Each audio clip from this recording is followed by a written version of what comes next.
প্রিয় মুসলিম এবং অমুসলিম ভাই ও বোনেরা, আসসালামু আলাইকুম ওয়া রাহমাতুল্লাহি ওয়া বারাকাতুহু। আমাদের স্রষ্টা আল্লাহ তাআলার দয়া, শান্তি ও রহমত আপনাদের সবার উপরে বর্ষিত হোক। আমাদের অনুষ্ঠানে স্বাগতম। Ramzan, a date with doctor Zakir. আমি আপনাদের host Yusuf chambers.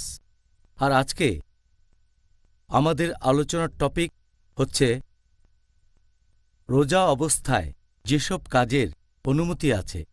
Doctor Zakir, আসসালামু আলাইকুম রহমতুল্লাহি ওয়া বারাকাতুহু। ওয়ালাইকুম আসসালাম রহমতুল্লাহি ওয়া বারাকাতুহু। আপনি কেমন আছেন? আলহামদুলিল্লাহ, আল্লাহর রহমতে ভালো। মাশাআল্লাহ। আজকের টপিক, এটা নিয়ে আমাদের মুসলিম সম্প্রদায়ের অনেকের মধ্যেই কিছু ভুল ধারণা আছে।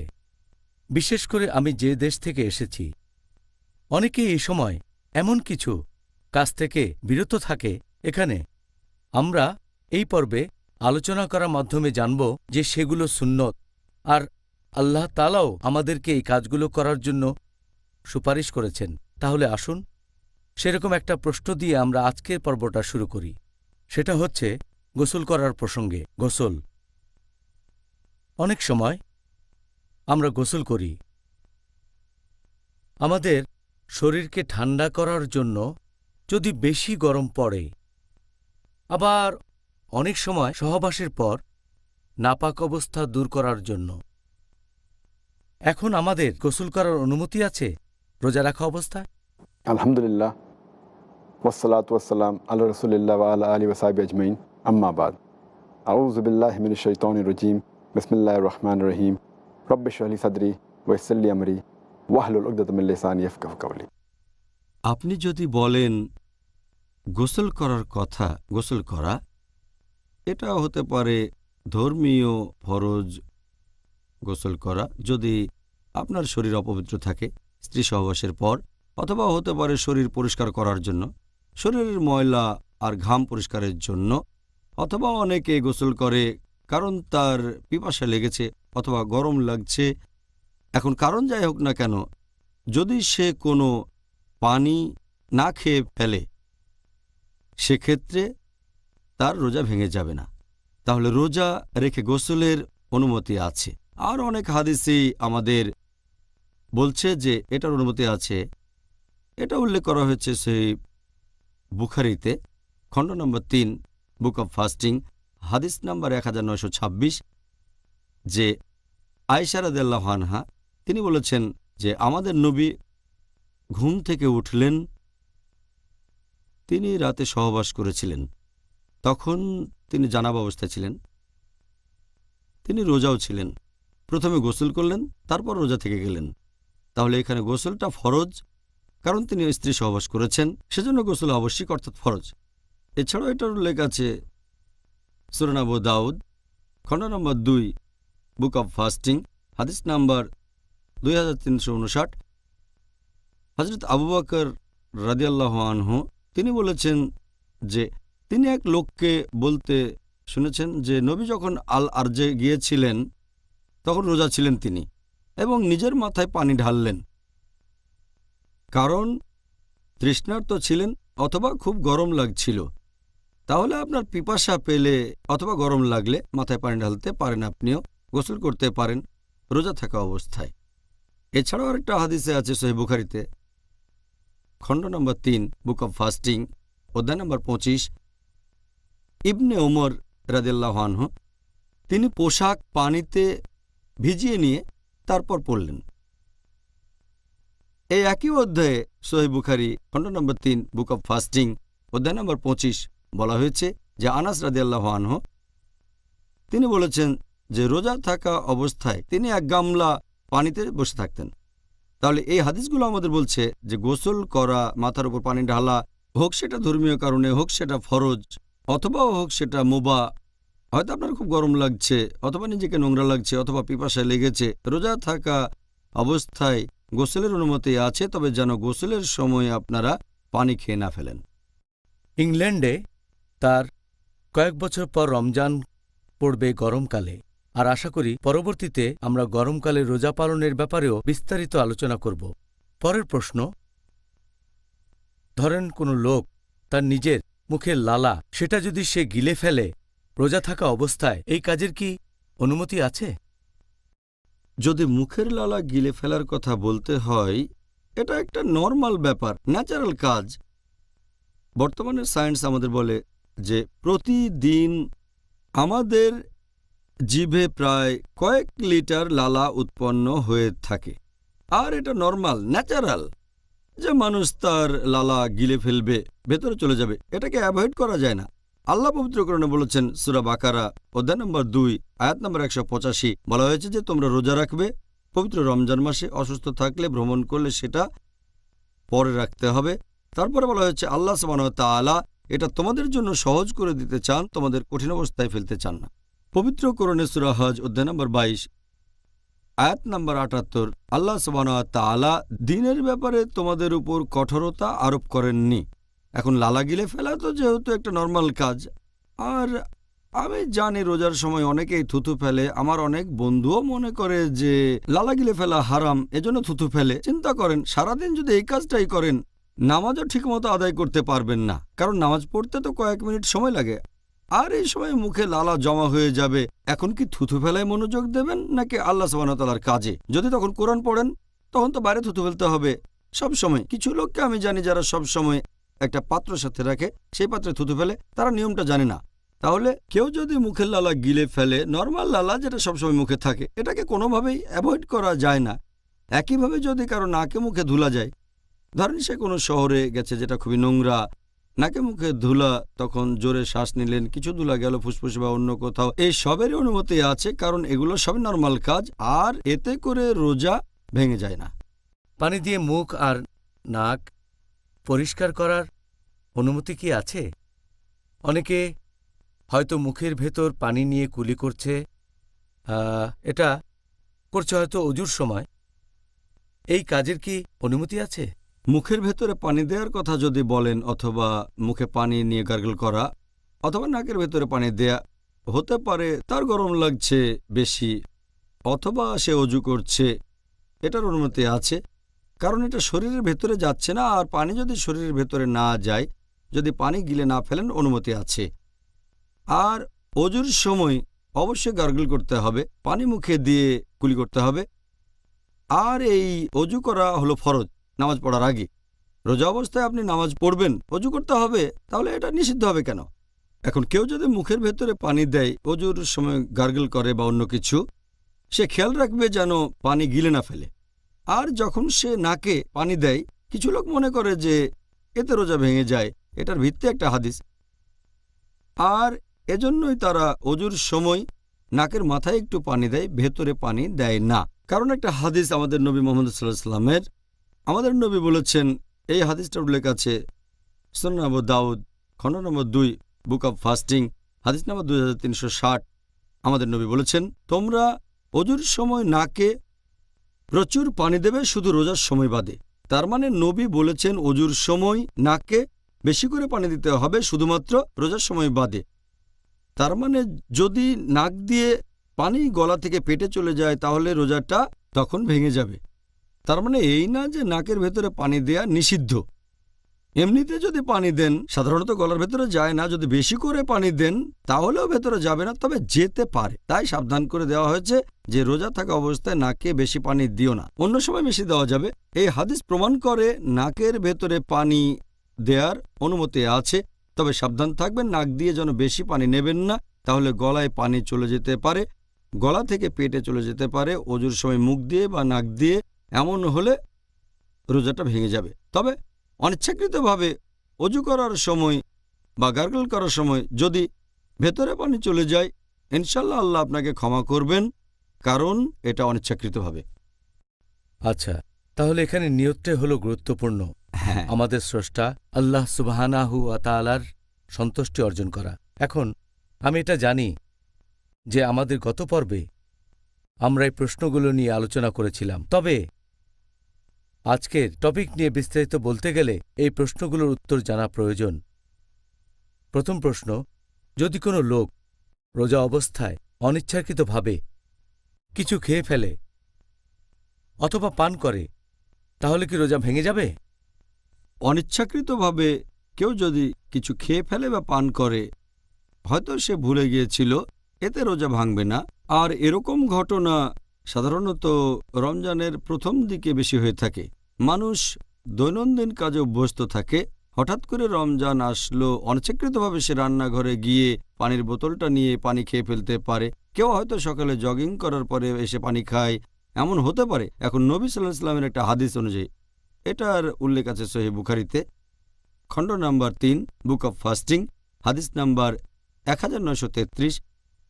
আমাদের নবী মুহাম্মদ সাল্লাল্লাহু আলাইহি ওয়াসাল্লাম বলেছেন, কেউ যদি অনিচ্ছাকৃতভাবে পানাহার করে ফেলে তাহলে তাকে সেদিনে রোজা রাখতে হবে, তার রোজা ভাঙবে না।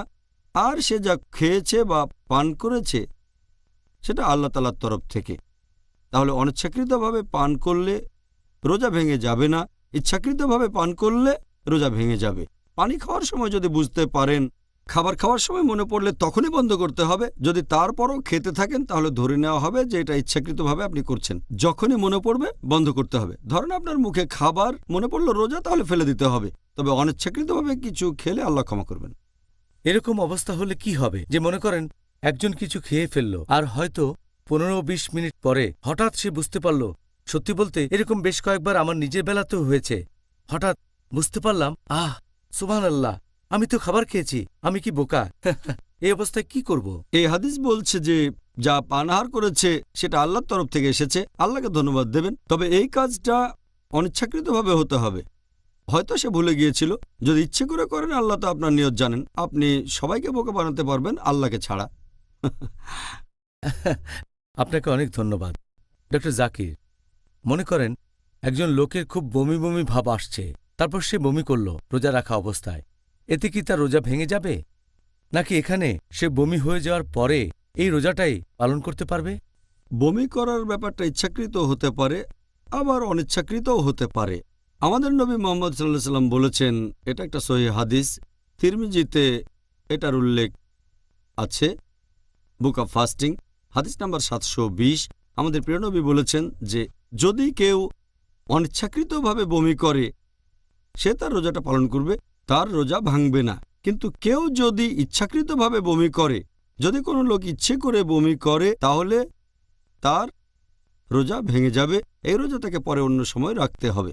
এই হাদিস আবারও বলছে সুনান আবু দাউদ, খণ্ড নম্বর 2, বুক অব ফাস্টিং, হাদিস নম্বর 2374। আমাদের নবী মুহাম্মদ সাল্লাল্লাহু আলাইহি ওয়াসাল্লাম বলেছেন, যদি কেউ বমি করে হঠাৎ করে, মানে অনিচ্ছাকৃতভাবে, তাকে পরে এই রোজা রাখতে হবে না। কিন্তু যদি কেউ বমি করে ইচ্ছাকৃতভাবে, ইচ্ছে করে, তাহলে পরে রোজা রাখতে হবে।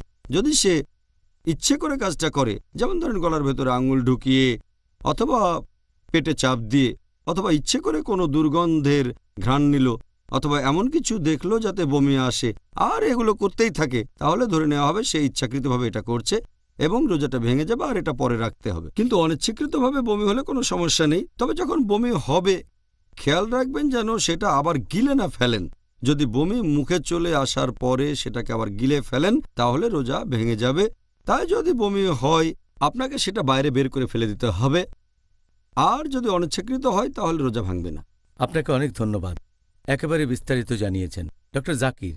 এবারের প্রশ্নটা তার পরে যে প্রশ্নগুলো করব সেগুলো শুনলে অনেক লোকজন অবাক হয়ে যেতে পারে।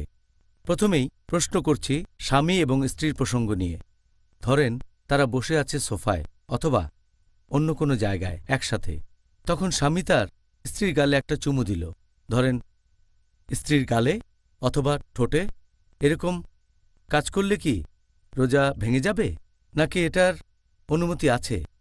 রোজা অবস্থায় স্বামী যদি স্ত্রীকে চুমু দেয় অথবা জড়িয়ে ধরে, যদি চুমু দেয় স্ত্রীর গালে অথবা ঠোঁটে অথবা হাতে, অথবা যদি স্ত্রীকে সে জড়িয়ে ধরে, এই কাজগুলোর অনুমতি আছে ততক্ষণ পর্যন্ত যতক্ষণ এটা তাকে এমন কোনো কাজে উৎসাহিত করবে না যেটা হারাম রোজা থাকা অবস্থায়।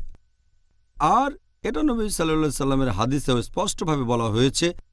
এটার উল্লেখ আছে সহিহ বুখারীতে, খণ্ড নম্বর 3, বুক অব ফাস্টিং, হাদিস নাম্বার 1927, যে আয়েশা রাদিয়াল্লাহু আনহা তিনি বলেছেন যে নবী রোজা অবস্থায় তার স্ত্রীদের চুমু দিতেন এবং জড়িয়ে ধরতেন।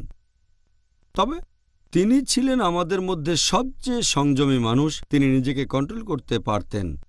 একইভাবে এটা উল্লেখ আছে সুনান আবু দাউদ খণ্ড নম্বর 2 হাদিস নাম্বার 2379 যে ওমর রাদিয়াল্লাহু আনহু একবার রোজা অবস্থায় তিনি স্ত্রীকে চুমু দিয়েছেন। তারপরেই তার অনুশোচনা হলো, নবীর কাছে গিয়ে তিনি বললেন যে, হে নবী, আমি আল্লাহ এবং আপনার বিরুদ্ধে গুনাহ করেছি। তখন নবী বললেন, তুমি কি করেছ? তিনি বললেন, রোজা অবস্থায় স্ত্রীকে চুমু দিয়েছি আমি। নবী বললেন, অজুর সময় যখন তুমি গার্গল করো, মুখে পানি দিয়ে কুলি করো, তাতে কি রোজা ভেঙে যায়? তখন ওমর রাদিয়াল্লাহু আনহু বললেন, না। তাহলে চিন্তা করো না। তার মানে আপনি স্ত্রীকে চুমু দিতে বা জড়িয়ে ধরতে পারেন। এছাড়াও আরেকটা হাদিস যেটার উল্লেখ আছে মাসনাদ আহমদ খণ্ড নম্বর 2 হাদিস নম্বর 6739। একজন সাহাবা বর্ণনা দিয়েছেন, একজন যুবক নবীর কাছে এসে জিজ্ঞেস করল যে, হে নবী, আমি রোজা থাকা অবস্থায় কি আমার স্ত্রীকে চুমু দিতে পারবো? নবী উত্তরে বললেন, না। কিছুক্ষণ পরে নবীর কাছে একজন বৃদ্ধ লোক আসলো আর জিজ্ঞেস করল, আমি কি রোজা থাকা অবস্থায় স্ত্রীকে চুমু দিতে পারবো? নবী বললেন, হ্যাঁ। তখন সাহাবীগণ ভাবতে লাগলেন যে উত্তর দুটো আলাদা হয়ে গেল কেন। নবী তাদের বললেন যে এই লোক নিজেকে সামলাতে পারবে। এখানে নিয়মটা হচ্ছে, যদি কেউ জানে যে স্ত্রীকে চুমু দেয়া বা জড়িয়ে ধরার পর সে নিজেকে কন্ট্রোল করতে পারবে, এতে সে এমন কোনো কাজে উৎসাহিত হবে না যাতে রোজা ভেঙে যায়। যেমন ধরেন, সে তখন সহবাসে লিপ্ত হতে পারে অথবা বীর্যস্খলন হতে পারে। যদি নিজেকে কন্ট্রোল করতে পারে, চুমু বা জড়িয়ে ধরার অনুমতি আছে। যদি নিজেকে কন্ট্রোল করতে না পারেন, যদি ভয় পান যে এমন কাজ করে ফেলবেন যাতে রোজাটা ভেঙে যায়, যেমন সহবাস বা বীর্যস্খলন, তখন আপনার জন্য নিষিদ্ধ। এটা করার অনুমতি আছে, তবে পাশাপাশি ইসলামিক হেলথ ওয়ার্নিংও দেওয়া হয়েছে। আচ্ছা, এবারের প্রশ্ন আগের প্রশ্নটার সাথে এটার কোনো সম্পর্ক নেই। একজন পুরুষ মানুষ কি তার স্ত্রীর সাথে রমজান মাসে সহবাস করতে পারবে সন্ধ্যার পরে, মানে রোজা রাখা শেষ হওয়ার পরে? প্রথম দিকে যখন মুসলিমদের জন্য রোজা রাখা ফরজ করা হলো, আল্লাহ বলেছেন পবিত্র কোরআনে সূরা বাকারা অধ্যায় নম্বর 2 আয়াত নম্বর 185, রমজান হলো সেই মাস যে মাসে পবিত্র কোরআন নাজিল হয়েছে মানুষের পথের দিশারি হিসেবে এবং সৎপথের স্পষ্ট নিদর্শন ও সত্য মিথ্যের পার্থক্যকারী রূপে। তারপর বলা হয়েছে যে যারা এই মাসটা পাবে তারা রোজা রাখবে। তাহলে যখন মুসলিমদের জন্য এই রোজাকে ফরজ করা হলো পুরো রমজান মাস ধরে, প্রথম দিকে নিয়মটা এমন ছিল যে স্ত্রীর কাছে যাওয়া, স্ত্রীর সাথে সহবাস করা পুরো রমজান মাসে নিষিদ্ধ হোক, সেটা দিনের বেলায় অথবা রাতের বেলায়। আর আল কুরতুবির তাফসিরে এটা উল্লেখ আছে খণ্ড নম্বর 2 পৃষ্ঠা নম্বর 210 যে উমর রাদিয়াল্লাহু আনহু একবার নবীর সাথে রাতে অনেক সময় ছিলেন, তারপর নবীকে ছেড়ে নিজের বাসায় চলে আসলেন। যখন বাসায় আসলেন তখন তার স্ত্রীর সাথে সহবাসের ইচ্ছে হলো। তিনি সহবাস করলেন। সকালে ঘুম থেকে উঠে খুব লজ্জা পেলেন এবং নবীর কাছে গিয়ে বললেন, আমি আল্লাহ এবং আপনার সাথে অন্যায় করেছি। নবী তখন বললেন, কেন? কারণ আমি স্ত্রীর সাথে সহবাস করেছি। আমার ইচ্ছা হয়েছিল, তখন স্ত্রীর কাছে গিয়েছিলাম, তার সাথে বিছানায় গিয়েছি, তার সাথে সহবাস করেছি। নবী বললেন, তুমি কি সত্যি এটা করেছ? ওমর রাদিয়াল্লাহু আনহু বললেন, হ্যাঁ। তিনি নবীকে বললেন, কোনোভাবে কি আমাকে ক্ষমা করা যায়? তখন নবী সাল্লাল্লাহু আলাইহি সাল্লাম বললেন, আল্লাহ ছাড়া কেউ তোমাকে ক্ষমা করতে পারে না, একমাত্র তিনি পথ দেখাতে পারেন। এর পরপরই সূরা বাকারার একটা আয়াত অধ্যায় নম্বর 2 আয়াত 187 নাজিল করা হলো।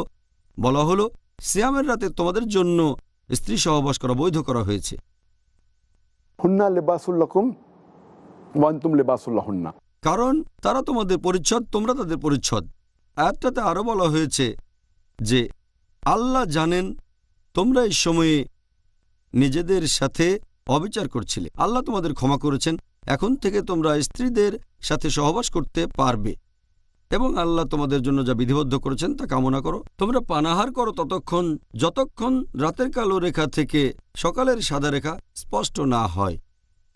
তারপর সিয়াম পূর্ণ করো সূর্যাস্ত পর্যন্ত, রাত না হওয়া পর্যন্ত। তাহলে আয়াতটা যখন নাজিল হলো সূরা বাকারা অধ্যায় 2 আয়াত 187, সেই সময় থেকে রমজান মাসে রাতের বেলায় মুসলিমদের জন্য স্ত্রী সহবাস করা বৈধ হয়ে গেল। তাহলে এখনকার নিয়মটা হচ্ছে আপনি স্ত্রীর সাথে সহবাস বা যৌন সম্ভোগ করতে পারবেন না দিনের বেলায়, যে সময় আকাশে ভোরের আলো ফোটে, তার মানে ফজরের ওয়াক্ত থেকে সূর্যাস্ত পর্যন্ত। তবে সূর্য ডোবার পরের সময় থেকে ভোর হওয়ার ঠিক আগে পর্যন্ত ফজরের নামাজের আগে স্ত্রী সহবাস করতে পারবেন, এটা বৈধ, এতে কোনো সমস্যা নেই। খুব সুন্দর। এই ব্যাপারটা আপনি আগেও বলেছিলেন যখন আমরা রমজানের ইতিহাস নিয়ে আলোচনা করেছিলাম। হ্যাঁ, আর যাই হোক, আবার বলায় আমাদের জন্য ভালো হলো। ইসলাম ধর্মের বিভিন্ন দিকগুলো এরকম একে অন্যের সাথে সম্পর্কিত। আপনার জন্যে এবারের প্রশ্ন, যে ধরেন একজন লোকের স্বপ্নদোষ হয়েছে দিনের বেলায় আর রোজা থাকা অবস্থায়, এতে করে কি তার রোজা ভেঙে যাবে, নাকি এটার অনুমতি আছে?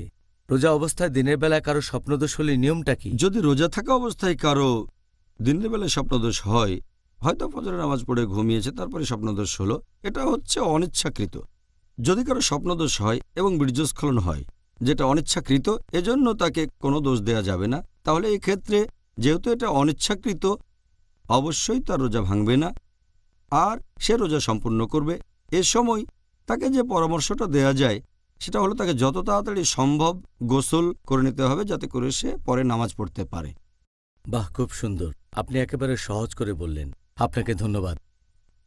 পরের প্রশ্ন, এটা আগের প্রশ্নটার সাথে সম্পর্কিত। রোজা থাকার সময় সহবাসজনিত নাপাক অবস্থায় থাকার অনুমতি কি আছে? একজন মানুষ সহবাসজনিত নাপাক অবস্থায় থাকতে পারে কি না, এটা ডিপেন্ড করে যদি এ সময়ে রোজা ভাঙার মতো কোনো কাজ সে না করে। যেমন ধরেন, এটা আছে আমাদের নবী সাল্লাল্লাহু আলাইহি ওয়াসাল্লামের একটা হাদিসে বলা হয়েছে, সহিহ মুসলিমে খণ্ড নম্বর 2 হাদিস নম্বর 2453। এখানে বলা হয়েছে যে উম্মে সালমা রাদিয়াল্লাহু আনহা, আমাদের নবীর স্ত্রী, তিনি বলেছেন যে আমাদের নবী যখন ঘুম থেকে উঠলেন তখন সহবাসজনিত নাপাক অবস্থায় ছিলেন, সহবাসজনিত নাপাক কিন্তু রোজা ছিলেন। তারপর তিনি গোসল করলেন এবং রোজাও রাখলেন। এছাড়া এই একই রকম কথা আছে সহিহ বুখারীতে খণ্ড নম্বর 3 বুক অব ফাস্টিং হাদিস নাম্বার 1925। এই হাদিসও বর্ণনা দিয়েছেন নবীর স্ত্রী উম্মে সালমা রাদিয়াল্লাহু আনহা এবং হযরত আয়েশা রাদিয়াল্লাহু আনহা, তারা দুজনে নবীর স্ত্রী। তারা বলেছেন যে নবী যখন সকালে ঘুম থেকে উঠতেন, যখন তিনি সহবাসের কারণে নাপাক থাকতেন, কারণ আগের রাতে তিনি স্ত্রীর সাথে সহবাস করেছেন, এটা স্বপ্নদোষের কারণে হয়নি, কিন্তু তিনি সকালে গোসল করে রোজা রাখতেন। এই রোজা তিনি কখনোই পরে রাখতেন না। এটাই প্রমাণ করে যে জানাবা অবস্থায় থাকা সহবাসজনিত অপবিত্রতা, সহবাসজনিত নাপাক, এতে রোজা ভেঙে যায় না। যদি এই সময়কার স্বপ্নদোষ হয় তাহলেও তার রোজা ভাঙবে না। শুধু একটা ব্যাপার খেয়াল রাখতে হবে, এই অবস্থায় যত তাড়াতাড়ি সম্ভব গোসল করে নিতে হবে। যদি সকালে ঘুম ভাঙে ভোর হওয়ার পরে, আর যদি সহবাসজনিত অপবিত্রতা থাকে, তখন তাড়াতাড়ি গোসল করে নিতে হবে, যাতে করে ফজরের নামাজটা আদায় করা যায়। অথবা ফজরের নামাজের পরে ঘুমালো, তারপর স্বপ্নদোষ হলো, তখন সে অপবিত্র হয়ে গেল। এই অবস্থায় তাকে দুপুরের আগে গোসল করে নিতে হবে, যাতে করে জোহরের নামাজটা পড়া যায় ফরজ গোসল করার পরে। আচ্ছা, আশা করি দর্শকদের কাছেও এই বিষয়টা পরিষ্কার হয়েছে। আর একইভাবে যদি রজস্রাব হয় কোনো মহিলার, কারো রজস্রাব হলে এবং রজস্রাব যদি ফজরের ঠিক আগে বন্ধ হয়ে যায়, সে যদি দেরি করে গোসল করে, হয়তো তখন ভোর হয়ে গেছে, আর যদি গোসল করে ফজরের নামাজের ঠিক আগে, এতেও কোনো সমস্যা নেই। খুব সুন্দর, আপনাকে অনেক ধন্যবাদ। পরের প্রশ্ন, ধরেন একজন মহিলা রোজা থাকা অবস্থায় রান্না বান্না করছে, সে কি খাবারের স্বাদ নিতে পারবে? এখন আপনি যদি রান্না করার কথা বলেন, হোক সেটা পুরুষ রাঁধুনি বা মহিলা রাঁধুনি, সহিহ বুখারীর একটা হাদিস আছে খণ্ড নম্বর 3 বুক অব ফাস্টিং অধ্যায় নম্বর 25। এখানে ইবনে আব্বাস বর্ণনা দিয়েছেন যে রান্নার সময় তরকারি বা খাবারের স্বাদ নিলে রোজা ভেঙে যায় না। এটা একটা মুআল্লিক হাদিস, তবে এর সাথে সম্পর্ক আছে আরও হাদিসের, যেমন সহিহ ইবনে শাইবা এবং বাইহাক্কি। এভাবে এই হাদিসকেও বলা হয়েছে সহিহ। এখানে বলা হয়েছে যে ইবনে আব্বাস রাদিয়াল্লাহু আনহু তিনি বলেছেন রোজা অবস্থায় সিরকা এবং খাবারের স্বাদ নেওয়া যাবে। এই হাদিসগুলো প্রমাণ করে যে রোজা থাকা অবস্থায় খাবারের টেস্ট নিতে পারেন, তবে সাবধান থাকতে হবে। খাবার গিলে ফেলবেন না, ওটা আপনার পেটে চলে যাবে না। আর এই কারণেই বিশেষজ্ঞগণ বলেন যে কাজটা প্রয়োজন হলে করবেন, তা না হলে বাদ। যেমন ধরেন ইমাম আহমদ ইবনে হাম্বল, তিনি বলেছেন খাবারের স্বাদ নেওয়াটা মাকরু যদি না এটা আবশ্যক হয়। এরপর শেখ ইবনে তাইমিয়া, তিনি বলেছেন যে এটা মাকরু যদি না প্রয়োজন থাকে। আর যখন এভাবে খাবারের স্বাদ নেওয়া প্রয়োজন হবে তখন নিজের জিহ্বার সামনে রাখবেন যাতে বুঝতে পারেন যে সেই খাবারটা মিষ্টি নাকি ওটা নোনতা স্বাদ। তারপর খাবার ফেলে দেবেন, গিলে ফেলবেন না। এটা করলে রোজা ভাঙবে না। অথবা যদি কোনো মা খাবার খাওয়াতে চায় বাচ্চাকে, অনেক সময় খাবারটা চিবিয়ে দিতে হয়, এখানে মা সেই খাবারটা চিবিয়ে সে বাচ্চাকে দিতে পারেন। তবে মাকে সাবধান থাকতে হবে যেন খাবারটা না খেয়ে ফেলেন, গিলে না ফেলেন। এই ধরনের পরিস্থিতিতে খাবারের স্বাদ নেওয়ার অনুমতি আছে, তবে প্রয়োজন ছাড়া নয়। যেমন অনেক ক্ষুধা লেগেছে সেজন্য স্বাদ নিলেন, এটা মাকরু, যদিও সেই রোজা ভাঙবে না। মাকরু মানে না করলেই ভালো, এতে রোজা ভাঙবে না। তবে যদি প্রয়োজন থাকে স্বাদ নেবেন আর সাবধান থাকবেন যেন গলা দিয়ে নেমে না যায়, গিলে না ফেলেন। স্বাদ নেওয়ার পর মুখ থেকে ফেলে দেবেন। আচ্ছা, আমার ভালো লাগছে যে আপনি আমাকে কিছুটা শুধরে দিলেন যে শুধু মহিলারা নয়, আর আমরা জানি যে পুরুষরাও রান্না করে, তাদেরকেও এই ব্যাপারে উৎসাহিত করা উচিত। ডক্টর জাকির, এবারের প্রশ্নটা, চোখে অ্যালকোহল দেওয়া, তার মানে কালো সুরমা। আমরা জানি এটা একটা সুন্নত, আমাদের নবী মোহাম্মদ সাল্লাল্লাহু আলাইহি সাল্লামের একটি সুন্নত, আল্লাহ তাকে শান্তিতে রাখুন। আর রোজা অবস্থায় চোখে অ্যালকোহল দেওয়ার অনুমতি কি আছে? চোখে অ্যালকোহল দেওয়ার কথা যদি বলেন, আমাদের ভারতীয় উপমহাদেশে বলা হয় সুরমা অথবা কালো আইলাইনার। এটা আমাদের নবীর সুন্নত। আর আমরা একটা হাদিস থেকে পাই যে হযরত আনাস রাদিয়াল্লাহু আনহু নবীর সাথে থাকতেন, তার খাবার রান্না করতেন আর তিনি চোখে অ্যালকোহল দিতেন। নবী কখনোই তাকে বারণ করেননি, রোজার সময়ও তিনি চোখে দিতেন। এতেই প্রমাণ হয় চোখে সুরমা দিলে রোজা ভেঙে যায় না, এটার অনুমতি আছে। আর এছাড়াও যদি ব্যবহার করেন কোনো আই ড্রপ বা ইয়ার ড্রপ, যদি সেই চোখের ড্রপ বা কানের ড্রপ বেশ কিছুক্ষণ পরে গলার কাছে স্বাদ অনুভব করেন, বেশিরভাগ বিশেষজ্ঞ বলেন এতে রোজা ভেঙে যাবে না, কারণ এটা খাবার যাওয়ার স্বাভাবিক পথ না। আর আই ড্রপ হচ্ছে এক ধরনের মেডিসিন, খাবার না। আবার অনেক সময় নাক, কান আর গলা একসাথে দেখা হয়, এটাকে তখন বলা হয় ইএনটি, ইয়ার নোজ থ্রোট। তাহলে যদি চোখের ড্রপ দেন বা কানের ড্রপ দেন অথবা নাকের ড্রপ দেন, সেখানে সম্ভাবনা থাকে কিছুক্ষণ পরে গলায় চলে যাবে, তাহলে ওষুধের স্বাদটাও পাবেন। নাকের ড্রপ হলে বাইরে ফেলে দেবেন। তবে কান আর চোখের ড্রপ যদি গলায় চলে যায়, বেশিরভাগ বিশেষজ্ঞ বলেন এতে করে রোজা ভাঙবে না। তবে কিছু বিশেষজ্ঞ বলেন সেটা যদি গলায় চলে যায় তাহলে রোজা ভেঙে যাবে। তবে সঠিক নিয়ম হচ্ছে যেহেতু এটা খাবার বা পানীয় যাওয়ার স্বাভাবিক পথ না, সেজন্য বেশিরভাগ বিশেষজ্ঞই বলেন এতে আপনার রোজা ভাঙবে না। আর যদি এটা নিয়ে কারো সন্দেহ থাকে তাহলে বিরত থাকতে পারে নাকের ড্রপ দেওয়া থেকে সূর্যাস্ত পর্যন্ত, তাহলে তো পুরোপুরি সেফ। তবে সঠিক নিয়ম হচ্ছে নাক অথবা কানের ড্রপ ব্যবহার করলে আপনার রোজা ভেঙে যাবে না।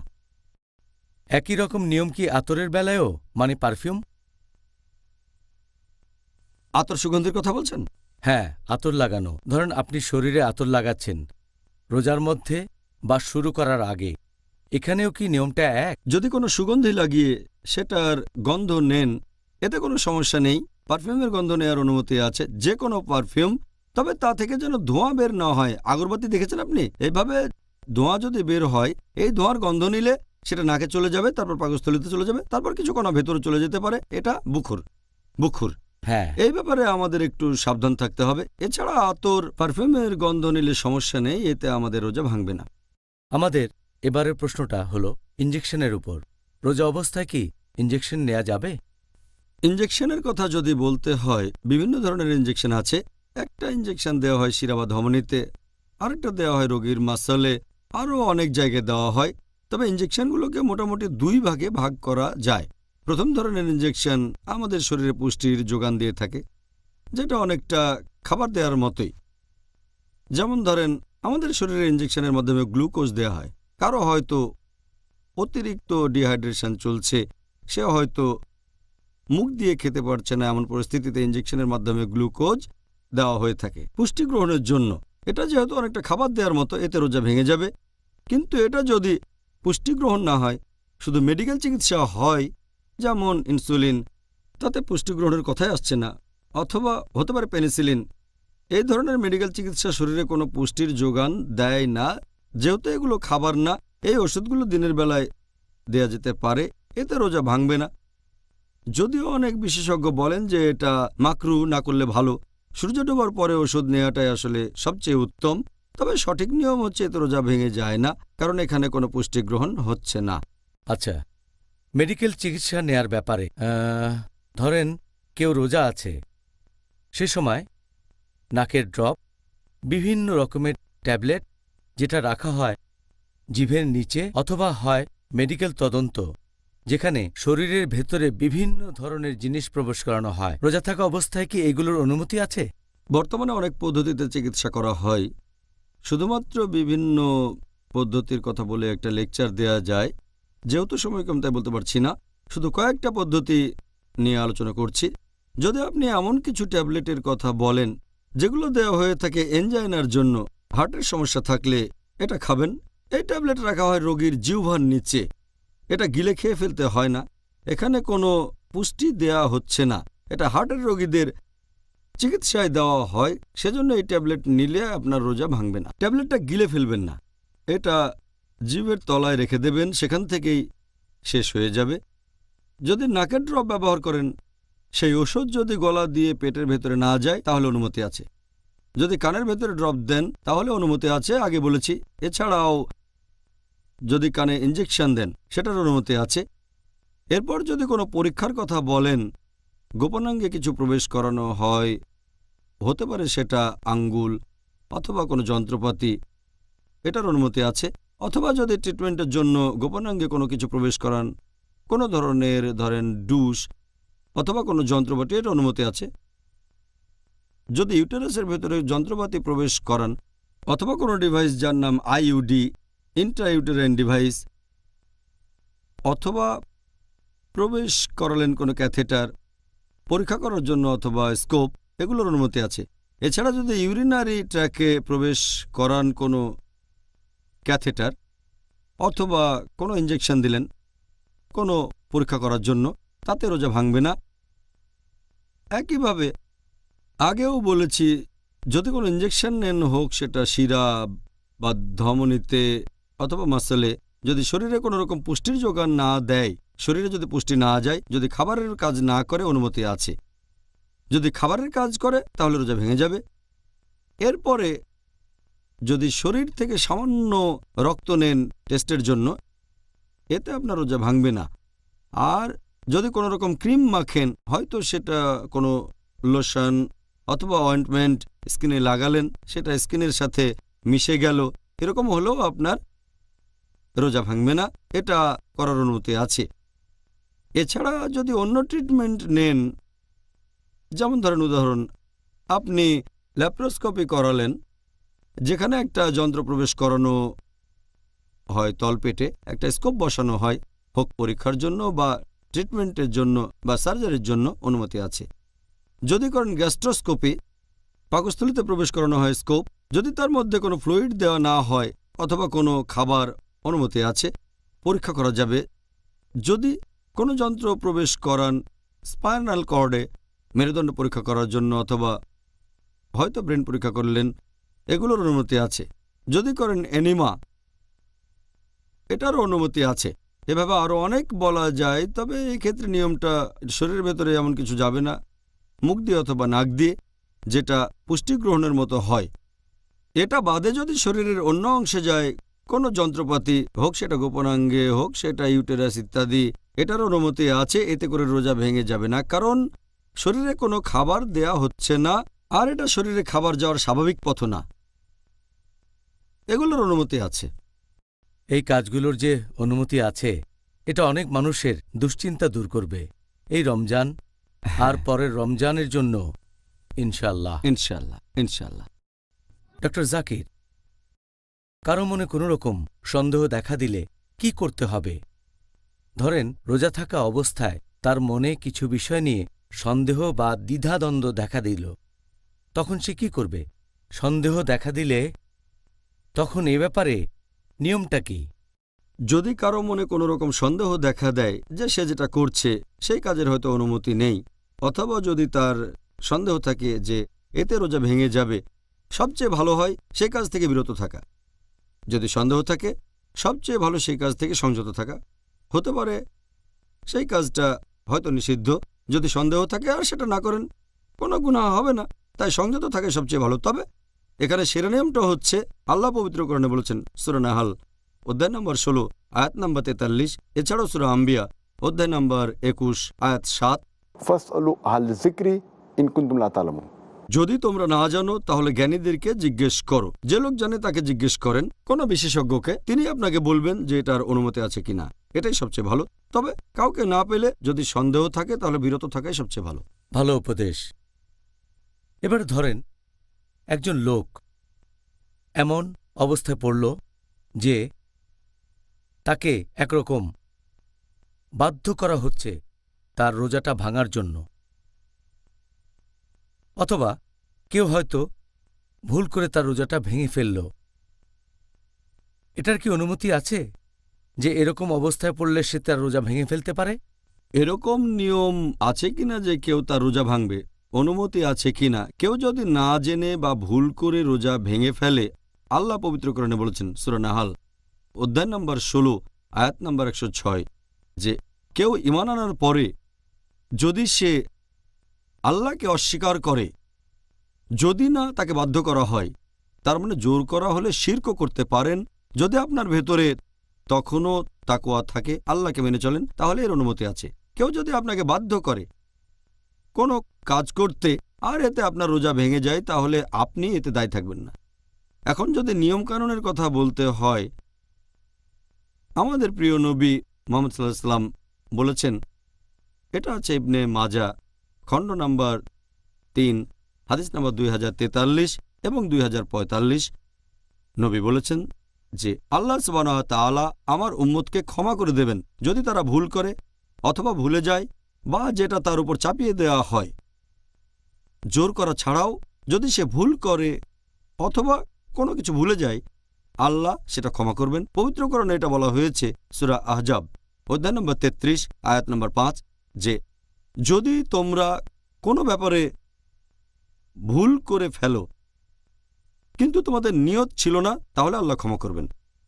এছাড়াও আল্লাহ বলেছেন সূরা বাকারা অধ্যায় নম্বর 2 আয়াত নম্বর 286, তোমরা আল্লাহর কাছে প্রার্থনা করো, হে প্রতিপালক, যদি আমরা বিস্মৃত হই অথবা ভুল করি আমাদের পাকড়াও করো না। তাহলে যে কাজগুলোর কারণে রোজা ভেঙে যায়, যেমন খাওয়া দাওয়া, পান করা, সহবাস ইত্যাদি, এই কাজগুলো, এক্ষেত্রে 4টা বিষয়ের দিকে লক্ষ্য রাখতে হবে। যদি কাজটা করতে কেউ বাধ্য করে তাহলে সে দায়ী হবে না। যদি কেউ আপনাকে জোর করে সেজন্য আপনি দায়ী হবেন না, আল্লাহ আপনাকে ক্ষমা করবেন। 2 নম্বর, যদি এই কাজ করেন ভুল করে, যেমন ধরেন একজন লোক সাহরি খেলো, তারপর মনে করলো এখনো ভোর হয়নি আর সে খেতেই থাকলো, এটা একটা ভুল। যখন সে বুঝলো খাওয়া বন্ধ করলো, এটা সে ভুল করেছে, আল্লাহ ক্ষমা করে দেবেন। অথবা কেউ হয়তো ভুলে গিয়ে একটা কাজ করে ফেললো, যেমন কেউ হয়তো রোজা অবস্থায় অনিচ্ছাকৃতভাবে পানি খেয়ে ফেললো, যদি ভুল করে থাকে তাহলে আল্লাহ ক্ষমা করবেন, সে রোজা রাখতে পারবে।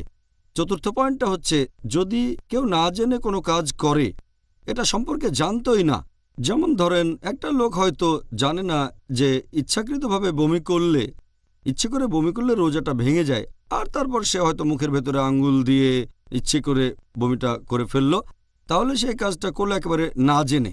এমন হলে ইনশাল্লাহ আল্লাহ ক্ষমা করবেন। এই 4টা ক্যাটাগরি, কারণ আল্লাহ আমাদের উপর অতিরিক্ত বোঝা চাপাতে চান না। আর নবী বলেছেন যদি তোমরা ভুলে যাও অথবা ভুল করো অথবা যদি তোমাদের বাধ্য করা হয়, এমন হলে ইনশাল্লাহ আল্লাহ ক্ষমা করবেন। এটা আল্লাহ সুবহানাহু ওয়া তাআলার দয়া। সত্যি বলতে ডক্টর জাকির, আমার কাছে এটা পরিষ্কার, আর আশা করি দর্শকের কাছেও পরিষ্কার, যে আল্লাহর দয়া তার শাস্তির চেয়ে অনেক বেশি। আল্লাহু আকবার, সুবহানাল্লাহ। তাহলে আমরা ইন্টারভিউয়ের শেষ পর্যায়ে চলে এসেছি। এবারে আমরা পিস টিভির দর্শকদের পাঠানো প্রশ্নগুলো নিয়ে আলোচনা করব। ইনশাল। তাহলে আর কথা না বাড়িয়ে একজন দর্শকের প্রশ্ন দিয়ে শুরু করছি। ধরেন একজন লোক অ্যাজমা রোগে ভুগছে, অ্যাজমা। তখন সে কি রোজা রাখা অবস্থায় চিকিৎসা নিতে পারে, যেমন অক্সিজেন, ভ্যাপোরাইজার বা বিভিন্ন রকমের ট্যাবলেট? যদি কোনো লোক অ্যাজমার জন্য চিকিৎসা নিয়ে থাকে, অ্যাজমা বা হাঁপানির রোগীরা বিভিন্ন রকমের চিকিৎসা নিয়ে থাকে, হতে পারে পাফার, হতে পারে অক্সিজেন অথবা ভ্যাপোরাইজার, এছাড়াও হতে পারে ট্যাবলেট বা ক্যাপসুল। এক কথায়, যদি কেউ পাফার ব্যবহার করে তখন সেখান থেকে গ্যাস চলে যায় ফুসফুসে, ফুসফুসে আকারে বড় হয়। এতে রোজা ভাঙবে না, কারণ এটা তো শুধু গ্যাস ফুসফুসে যাচ্ছে, এটা কোনো খাবার না, আর পাকস্থলিতেও যাচ্ছে না, এটা শুধুমাত্র গ্যাস। সেজন্য এতে রোজা ভাঙবে না যদি কেউ পাফার ব্যবহার করে। এরপর যদি অক্সিজেনের কথা বলেন, এটা ফুসফুসের ভেতরে চলে যায় আবার বেরিয়ে আসে। এভাবে ফুসফুসে অক্সিজেন নিলে রোজা ভেঙে যাবে না, রোজা বাতিল হয়ে যাবে না। কিন্তু যদি ভ্যাপোরাইজারের কথা বলেন, এই চিকিৎসা অনেক রকমের হতে পারে। সেটা হতে পারে তরল অথবা কোনো গ্যাস অথবা কোনো কিছুর দানা। আর এই ওষুধ রাখা হয় একটা পাত্রে, তারপর বাটনে চাপ দিলে মেশিনে প্রেসার বাড়ে, তখন সেই প্রেসারে ওষুধ ফুসফুসের ভেতরে চলে যায়। হয়তো যেতে পারে কোনো নল দিয়ে, মাস্কের ভেতর দিয়ে, তবে সেটা যখন ফুসফুসে যায় তখন সম্ভাবনা থাকে যে বেশ কিছু দানা চলে যেতে পারে পাকস্থলিতে। এজন্য বেশিরভাগ বিশেষজ্ঞ বলেন যে অ্যাজমার জন্য ভ্যাপোরাইজার দিয়ে চিকিৎসা নিলে আপনার রোজা ভেঙে যাবে। এরপর যদি ক্যাপসুলের কথা বলতে হয়, এই ক্যাপসুলের ভেতরে ওষুধ থাকে, এতে ওষুধ থাকে পাউডার, উপরে একটা কাভার দেওয়া থাকে। ক্যাপসুলটা একটা পাত্রে রাখা হয়, তারপর প্রেসার দেওয়া হয়, তখন ওষুধটা বেরিয়ে আসে। তবে এতেও রোগীর পাকস্থলিতে চলে যেতে পারে সেই দানাগুলো। তখন ক্যাপসুল দিয়ে অ্যাজমার চিকিৎসা করলেও আপনার রোজা ভেঙে যেতে পারে। অ্যাজমার চিকিৎসা করতে গেলে এই দুটো পদ্ধতির ব্যাপারে অনুমতি আছে, পাফার এবং অক্সিজেন, এ দুটোতে রোজা ভাঙবে না। এবার আরেকজন দর্শকের প্রশ্ন, রোজা থাকা অবস্থায় কি টুথপেস্ট ব্যবহার করার অনুমতি আছে? টুথপেস্ট ব্যবহারের ব্যাপারে বেশিরভাগ বিশেষজ্ঞই বলেন যে টুথপেস্ট ব্যবহারের অনুমতি আছে। শেখ বিন বাজও বলেন, আল্লাহ তাকে রহমত করুন, তিনি বলেছেন পেস্ট আর ব্রাশ দিয়ে দাঁত পরিষ্কার করাটা অনেকটা মেসোয়াকের মতো। আর নবী মেসোয়াকের ব্যবহারে কখনো নিষেধ করেননি। কোনো সমস্যা নেই, এতে রোজা ভাঙবে না। তবে খেয়াল রাখবেন টুথপেস্ট যেন গিলে না ফেলেন। টুথপেস্ট গিলে ফেলাটা নিষিদ্ধ। সেজন্য কিছু বিশেষজ্ঞ বলেন এটা মাকরু, যে টুথপেস্টের স্বাদ ভালো হলে অনেকে হয়তো খেয়ে ফেলতে পারে, সেজন্য অনেক বিশেষজ্ঞ বলেন এটা মাকরু। তবে সঠিক নিয়ম হচ্ছে সাবধান থাকতে হবে যে টুথপেস্ট খেয়ে ফেলবেন না, তাহলে টুথব্রাশ ও পেস্ট ব্যবহার করতে পারেন, এতে আপনার রোজা ভাঙবে না। আচ্ছা, খুব সুন্দর। দর্শকদের কাছ থেকে পরের প্রশ্ন, রোজা অবস্থায় কি থুতু ফেলতে হবে? যখন মুখে পানি নিয়ে কুলি বা গার্গল করি, বিশেষ করে ওজুর সময় কি এটা করতে হবে? সাধারণত যারা রোজা রাখে তাদের অনেকেই ভাবে যে যখন আপনি পানি দিয়ে গার্গল করছেন অথবা মুখে পানি নিয়ে কুলি করছেন তখন থুতু ফেলতে হবে, তা না হলে কিছু পানি পেটে চলে যাবে। তবে সঠিক নিয়মটা হচ্ছে, বেশিরভাগ বিশেষজ্ঞ একমত যে আপনি যখন গার্গল করছেন অথবা কুলি করছেন তখন থুতু ফেলার কোনো দরকার নেই, কোনো প্রয়োজন নেই। এছাড়া যে বিশেষজ্ঞরা বলেন যে থুতু ফেলতেই হবে, সেটাও মাত্র একবার। তবে কিছু লোক অনেকবার থুতু ফেলে, আবার অনেকে কাপড় নিয়ে মুখ মুছতে থাকে, যে গার্গল করার পরে তারা ভাবে পানিটা পেটে চলে যেতে পারে, যেটা একেবারে অসম্ভব ব্যাপার। আর আমরা যদি নবী মুহাম্মদ সাল্লাল্লাহু সাল্লামের জীবন কাহিনী ভালো করে দেখি, সাহাবীগণের জীবনী দেখি, অনেক সময় তারা পানি খেয়েছেন ফজরের নামাজের ঠিক আগে, তারপর রোজা রাখবেন, যখন ফজরের আজান শুনলেন তখন বন্ধ করলেন। কিন্তু এরকম কখনো শুনিনি যে একজন সাহাবী পানি মুখে নিয়ে আবার ফেলে দিয়েছেন। যদি গার্গল করার সময় থুতু ফেলেন, মানুষজন রোজা শুরু করার আগেই যে গার্গল করে সাহরির শেষ সময় যখন আজান শোনেন, নিশ্চয়ই কোনো হাদিসে কথা বলতো যে সাহাবীগণ থুতু ফেলতেন, তারা খেয়াল রাখতেন পানি যেন গলায় না যায়, এমন হাদিস দেখেনি। আর অজু করার সময় যদি গার্গল করেন অথবা পানি দিয়ে মুখ পরিষ্কার করেন, পানিটা ফেলে দেন, ব্যাস। তারপরও যদি থুতু ফেলতে চান, আমার মনে হয় একবার ফেললে যথেষ্ট। থুতু যদি বারবার ফেলতেই থাকেন তাহলে এক পর্যায়ে মুখ শুকিয়ে যাবে। মুখের এই থুথুর বেশিরভাগ অংশই হচ্ছে লালা। আপনার এত কষ্ট করার কোনো প্রয়োজন নেই। এটা জেনে ভালো লাগলো, কারণ রোজা অবস্থায় বারবার থুতু ফেললে তো জীবনটাই কঠিন হয়ে যেত। আপনাকে অনেক ধন্যবাদ ডক্টর জাকির। আজকে আমরা আমাদের অনুষ্ঠানের শেষ পর্যায়ে চলে এসেছি। আর একটা কথা অবশ্যই বলবো, এটা দেখে আমি অবাক হচ্ছি যে অনেক কাজেরই অনুমতি আছে। কারণ আপনি দেখবেন যে আমাদের মুসলিম ভাই বোনদের মধ্যে একটা ধারণা আছে যে ইসলাম সবসময় বলছে না না না, আসলে ইসলাম বলছে হ্যাঁ হ্যাঁ হ্যাঁ। আলহামদুলিল্লাহ। তবে কিছু না আছে। সামান্য কয়েকটা না। তবে আলহামদুলিল্লাহ আমরা অনেক কিছু জানলাম আর যথেষ্ট উপভোগ করলাম, এটা বলতেই হবে। ভাই ও বোনেরা, আমি নিশ্চিত আপনারাও আমার সাথে একমত হবেন। আর আপনাদের অনুরোধ করছি আরও একবার যে আপনাদের বন্ধুদের বলবেন, তারা মুসলিম হতে পারে, অমুসলিমও হতে পারে। তাদের বলবেন আমাদের এই অনুষ্ঠানটা দেখতে। আবারও দেখা হবে আগামীকাল একই সময়ে। আর সেদিন আলোচনার টপিক রোজার সময় যেসব কাজ সুপারিশ আর অনুৎসাহিত করা হয়েছে। আগামীকাল দেখা হবে। আসসালামু আলাইকুম ওয়া রাহমাতুল্লাহি ওয়া বারাকাতুহু।